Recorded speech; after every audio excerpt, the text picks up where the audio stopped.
We are moving into global conflicts and their impacts. Specifically, today we're going to be looking at the Israel-Palestine conflict.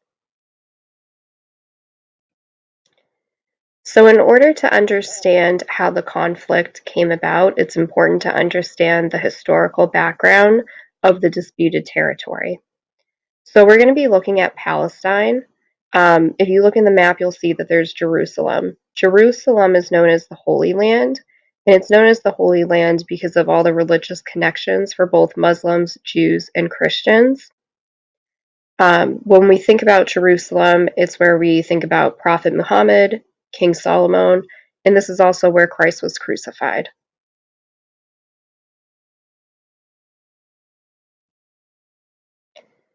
So we have it split between Israel and Palestine. So if we first look at Israel, we have that it was a Jewish religious territory. Israelis are multi-ethnic, so they are of European, Middle Eastern, Russian, Ethiopian background. And Arab Israeli minorities are also within Israel. As for Palestine, it's ethnically Arab. Palestinians are also multi-religious. They can be Muslims and Christians. And there have been ethnic nationalist movements, but some newer Muslim groups have also come about.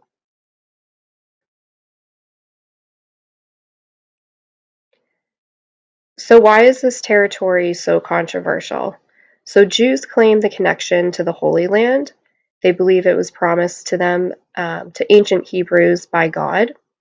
And Jews argue that they have suffered a diaspora, which is the scattering around of the world due to invasions, specifically if we think about like post-Holocaust, and the land is theirs.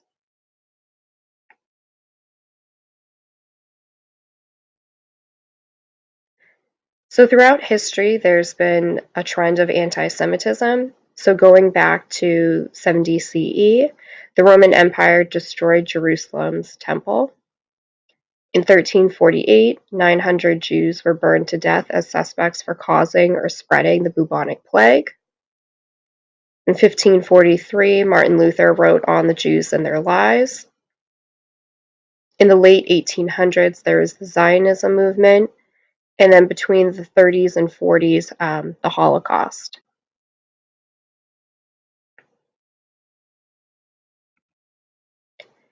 So in 1947, there was a partition. Great Britain had controlled Palestine, and it was known as British Palestine. Eventually, that land was turned over to the United Nations, and these groups divided.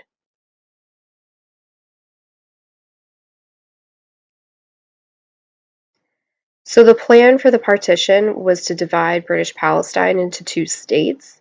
One would be an Arab state, which would be Palestine, and the other would be a Jewish state, which would be Israel. But Jerusalem would belong to the world because of the religious connections. In 1948, Israel declared independence, and it was immediately followed by an attack by the Arab neighbors, and Palestinians did not recognize Israel. What's really important to understand is that before this divide, there were Arabs living in Israel, so that's also the conflict of who belongs to that territory.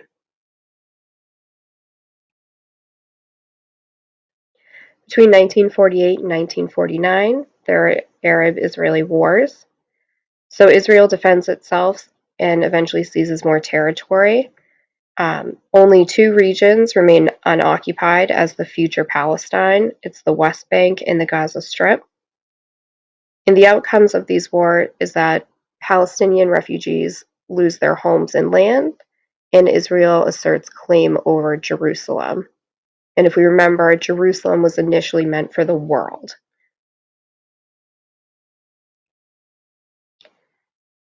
And this sort of goes through how in the green, this was all Palestine originally. And if we remember, Palestine were Arabs. And then we can start to see that the territory is being shifted. And then we have Israel, and then we can see how the Palestinian land is really divided up and almost depleted pretty much. In the next 2 decades, there's the Six-Day War, which starts in 1967. Israel's Arab neighbors plan to strike the Jewish state. So, as this preemptive attack, Israel strikes first, and they eventually defeat the Arab nations. So, Israel occupies the West Bank, Gaza Strip, Sinai Peninsula, and Golan Heights, and Israel maintains control over these two regions.